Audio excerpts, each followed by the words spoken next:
Let us see the recap of the Catadromous migration. Migration of freshwater fishes from river to sea for the purpose of breeding or spawning is called as Catadromous migration. The best example we studied is the Anguilla species, which migrate from continental rivers to the Sargasso Sea of Bermuda in Atlantic for spawning, crossing Atlantic Ocean. This is one of the longest journey in the ocean. They migrate about 6,500 kilometers. Before and during the migration, some physiological changes occur in their bodies. They deposit large amount of fat, color changes from yellow to metallic silvery gray, digestive tract shrinks and they stops feeding.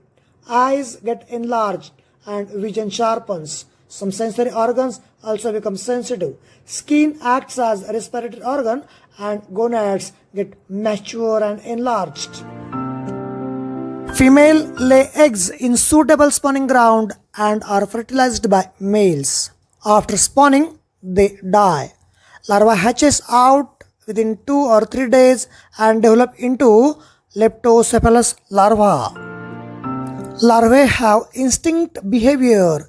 They move towards the continental rivers, which is the feeding ground from where their parents came. Leptocephalous larva is converted into glass eel.